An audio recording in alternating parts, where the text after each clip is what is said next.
Bangla tutor YouTube চ্যানেলে তোমাদের সকলকে স্বাগত জানাই। তোমরা যারা ক্লাস 11 এর ছাত্রছাত্রী রয়েছো, আজকের ভিডিওটি অত্যন্ত গুরুত্বপূর্ণ হতে চলেছে তোমাদের সকলের জন্যই। আজকের ভিডিওতে ক্লাস 11 এর জন্য দ্বিতীয় সেমিস্টারের বাংলা বিষয় সম্পূর্ণ সাজেশন প্রসঙ্গে আলোচনা করতে চলেছি। ভিডিওটি প্রথম থেকে শেষ পর্যন্ত দেখো, আশা করি আজকের ভিডিও তোমাদের অনেকটাই কাজে আসবে। চলে আসি প্রথমেই, তোমাদের দ্বিতীয় সেমিস্টারে দুটি গল্প পাঠ্য আছে, একটি হচ্ছে তেলেনাপোতা আবিষ্কার এবং একটি হচ্ছে ছুটি।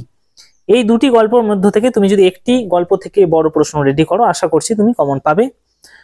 প্রথমেই চলে আসি ছুটি গল্প থেকে যারা প্রশ্ন রেডি করবে, কোন প্রশ্নগুলো খুব গুরুত্বপূর্ণ দেখে নাও। বিধবা এ প্রস্তাবে সহজেই সম্মত হইলেন। বিধবাকে তার কাছে কে কি প্রস্তাব রেখেছিল, তিনি এই প্রস্তাবে কেন সম্মত হয়েছিলেন। দ্বিতীয় প্রশ্ন, পৃথিবীতে কোথাও সে ঠিক খাপ খাইতেছে না, শেখে পৃথিবীর কোথাও তার খাপ না খাওয়ানোর কারণ কি। পরের প্রশ্ন, বিশেষত 13-14 বছরের ছেলের মতো পৃথিবীতে এমন বালাই আর কেউ নাই। কার সম্পর্কে এমন মন্তব্য করা হয়েছে, পৃথিবীতে এমন বালাই আর কেউ নাই, এরকম মন্তব্য কেন করা হয়েছে। পরের প্রশ্ন, স্কুলে এত বড় নির্বোধ এবং অমনোযোগী বালক আর ছিল না। কার সম্পর্কে কথা বলা হয়েছে, বালকটি সম্পর্কে তোমার কিরূপ ধারণা, স্কুলে তাকে এরকম কেন দেখতে বলা হয়েছে বা কিভাবে তাকে দেখা যেত। পরের প্রশ্ন, মা এখন আমার ছুটি হয়েছে, মা আমি বাড়ি যাচ্ছি। কোন প্রসঙ্গে এমন উক্তি, উক্তিটি তাৎপর্য লেখো। পরের প্রশ্ন, ছুটি গল্পে প্রকৃতির প্রভাব আলোচনা করো। খুব গুরুত্বপূর্ণ প্রশ্ন। কিংবা ছুটি গল্পের মর্মান্তিক পরিণতির পিছনে প্রকৃতির প্রভাব কি ছিল, কিংবা প্রকৃতির বিচ্ছিন্নতাই এই ছুটি গল্পে মৃত্যু, সেই মৃত্যু প্রসঙ্গটি আলোচনা করো। এই প্রশ্নটি খুব গুরুত্বপূর্ণ।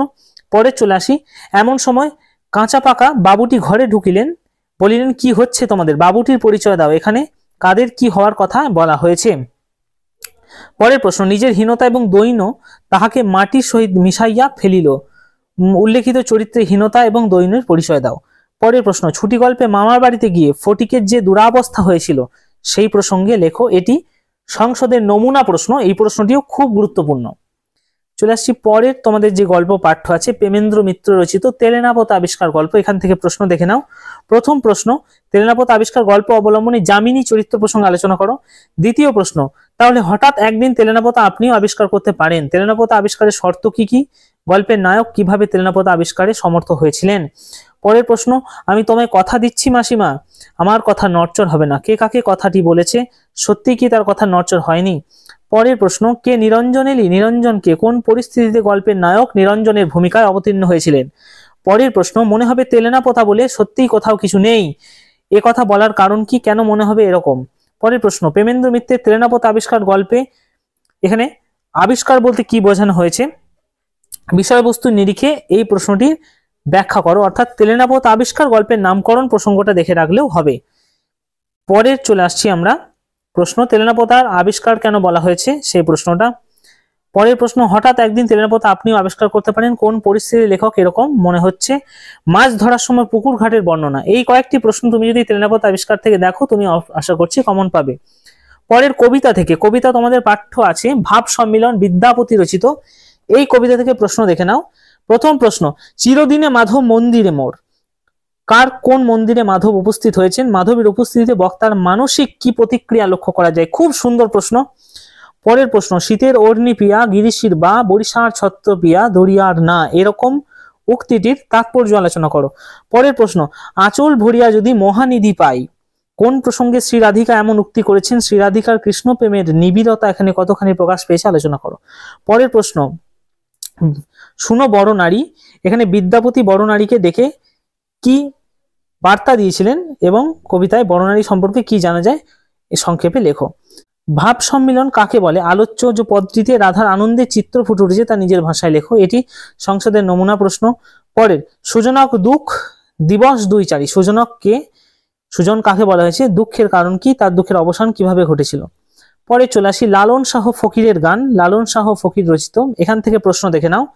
মানুষ ভজলে সোনার মানুষ হবি, মানুষ ভজলে কথার অর্থ কি, সোনার মানুষ হওয়ার অর্থ কি, মানুষ ভজা এবং সোনার মানুষ হওয়ার মধ্যে বাউলদের কোন অভিপ্রায় কাজ করছে। পরের প্রশ্ন, এই দেখ মানুষে মানুষ গাথা, দেখ যেমন আলেক লতা, এই মানুষ বলতে কি বোঝানো হয়েছে, গাথা মানুষের সঙ্গে আলেক লতার সম্পর্ক, এটা লেখো। পরের, দ্বিদলের মিনারে সোনার মানুষ উজ্জ্বলে। দ্বিদলের মিনার বলতে কি বোঝানো হয়েছে? দ্বিদলের মিনারে কিভাবে সোনার মানুষ উজ্জ্বল হয়ে ওঠে সেই প্রসঙ্গটি আলোচনা করো। পরের প্রশ্ন, লালন শাহ ফকির কে ছিলেন? পাঠ্য লালন গীতিকা অবলম্বনে মূল বিষয়টি ব্যাখ্যা করে। এটা সংসদের নমুনা প্রশ্নে আছে। পরে চলে আসি নুন কবিতা থেকে প্রশ্ন। নুন কবিতা থেকে প্রশ্ন দেখে নাও না, শ্রমজীবী মানুষের জীবন যন্ত্রণা কিভাবে নুন কবিতায় উঠে এসেছে সংক্ষেপে লেখো। পরের, আমরা তো অল্প খুশি বলো আর অধিক কে চাই, কিংবা আমরা তো অল্প খুশি কি হবে দুঃখ করে, এই দুটো লাইনকে ধরে প্রশ্ন তোমরা দেখে রাখবে। পরের, রাগ চড়ে আমার মাথায় আমি তার মাথায় চড়ি, বক্তার এই আচরণের স্বরূপ। চলে আসছি পরে, তোমাদের নাটক পাঠ্য আছে আগুন নাটক। দেখে নাও এখান দিয়ে কি প্রশ্ন রেডি করবে। যে রক্ষক সেই হলো গিয়ে তোমার ভক্ষক। কোন প্রসঙ্গে কথা বলা হয়েছে, কথাটির তাৎপর্য। খুব সুন্দর প্রশ্ন। দ্বিতীয় প্রশ্ন, আগুন জ্বলছে আমাদের পেটে, কার উক্তি, কোন প্রসঙ্গে উক্তি, তাৎপর্য ব্যাখ্যা। পরের প্রশ্ন, বাবা লুঙ্গি টিকি পইতে টুপি সব এখানে একাকার হয়ে গেছে, উক্তিটি কার, উক্তিটির আলোকে বক্তার চরিত্র। পরের, একাঙ্ক নাটক কাকে বলে? একাঙ্ক নাটক হিসেবে আগুন নাটকটির সার্থকতা। পরের প্রশ্ন, আগুন নাটকের নামকরণের সার্থকতা, এটি মডেল কোশ্চেন। পরের, আগুন নাটকের চতুর্থ দৃশ্যে হরেকৃষ্ণ এবং মনোরমার সংলাপের মধ্য দিয়ে যে ছবি ফুটে উঠেছে তা নিজের ভাষায় লেখো। পরের, সেসব কেলেঙ্কারির কথা আর বলো না গিন্নি, বক্তাকে তার গিন্নির নাম কি, কোন কেলেঙ্কারির কথা বলা হয়েছে। পরের প্রশ্ন, হঠাৎ গোলমালটা থেমে যায়, কিসের গোলমাল, গোলমালটা হঠাৎ থেমে গিয়েছিল কেন। পরের প্রশ্ন, আগুন নাটকে মনন্তরজনিত যে অনাহার এবং খাদ্য সংকট হাহাকারের চিত্র রয়েছে সেটা নিজের ভাষায় লেখো। এরপর চলে আসি তোমাদের যে পূর্ণাঙ্গ সহায়ক গ্রন্থ পাঠ্য আছে পঞ্চতন্ত্র। এই পঞ্চতন্ত্র গ্রন্থ থেকে প্রশ্ন দেখে নাও। বই কেনা, এই গল্প বা গদ্য থেকে প্রশ্ন। সংসারের জ্বালা যন্ত্রণা এড়াবার প্রধান উপায় হচ্ছে, উপায়টি সংক্ষেপে লেখো। কিংবা চোখ বাড়াবার পন্থাটি কি, একই প্রশ্ন। পরের, এই অসংখ্য ভুবন সৃষ্টি করে কি প্রকারে, ভুবন কেন সৃষ্টি দরকার, এই ভুবন যেমন কেমন করে সৃষ্টি হওয়া সম্ভব, কথাটার মধ্যে একটুখানি সত্য, কথাটি কি, কতটুকু সত্য। পরে চলে আসি, তাই এই অছেদ্য চক্র, চক্রটি কি, চক্রটি অছেদ্য কেন, এটি ভাঙবার উপায় কি। পরের, মার্ক টুয়েনের লাইব্রেরি খানা নাকি দেখবার মতো ছিল, এই লাইব্রেরি বিশেষত্ব সম্পর্কে লেখো। এটা সংসদের নমুনা প্রশ্ন। পরে, তিনি স্থির করলেন এদের একটা শিক্ষা দিতে হবে, কে কাদের শিক্ষা দেওয়ার জন্য কি স্থির করেছিলেন। পরের প্রশ্ন, আজব শহর কলকাতা, এখান থেকে দেখে নাও। এমন সময় সব প্রমাণ হয়ে গেল, কখন কি প্রমাণ হয়ে গিয়েছিল, না আজব শহর কলকাতাই বটে, লেখকের এমন মনে হওয়ার কারণ কি। পরের প্রশ্ন, পৃথিবীর কি অদ্ভুত রীতি, এখানে কোন রীতির কথা বলা হয়েছে, তা অদ্ভুত কেন। পরের প্রশ্ন, আজব শহর কলকাতায় ফরাসি বইয়ের দোকান দেখে লেখক কেমন মনে হয়েছিল, সেই মনে হওয়ার অভিজ্ঞতাটা লেখো। পরের গল্প বা গদ্য 25শে বৈশাখ, দেখে নাও। 25শে বৈশাখ নামক প্রবন্ধে সৈয়দ মুস্তফা আলী রবীন্দ্রনাথ ঠাকুরকে বিশ্বকর্মা মহাত্মা বলেছেন কেন, এই প্রসঙ্গে লেখো। পরে, রবীন্দ্রনাথ কত শতবার আমাদের নিয়ে নিয়েছেন, রবীন্দ্রনাথ কোথা থেকে কোথায় নিয়ে গিয়েছিলেন আলোচনা করো বা কিভাবে। পরের, তার গান শুনে যদি কখনো মনে হয়ে থাকে এ গান আমাকে অতৃপ্ত রেখে গেল, তবে তার কারণটা কি, তার গান অসম্পূর্ণ রূপে প্রতিভাত হয়েছে, এই প্রসঙ্গে আলোচনা করো। খুব গুরুত্বপূর্ণ প্রশ্ন। পরের গদ্য আড্ডা, এই গদ্য থেকে প্রশ্ন দেখে নাও। না প্রেমের সবচেয়ে মহান দিবস সেদিন, এখানে কোন দিবসের কথা বলা হয়েছে, এই প্রসঙ্গে আর যাদের কথা উল্লেখ হয়েছে সেই সম্পর্কে লেখো। পরের, সে সম্বন্ধে ঈষৎ গবেষণা করা যাক, কিসের সম্বন্ধে বলা হয়েছে সে বিষয়ে লেখকের যে গবেষণা বা বর্ণনা সেটা লেখো। তারপর, কায়রোর আড্ডা যেমন কখনো কোনো অবস্থাতেই যেমন কারো বাড়িতে বসে না, কেন, বাড়ির আড্ডায় যেমন মেলে না কেন, এই প্রসঙ্গে। পরে চলে আসি আধুনিক বাংলা সাহিত্যের ইতিহাস, তোমাদের পাঠ্য আছে সেখান থেকে প্রশ্ন দেখে নাও।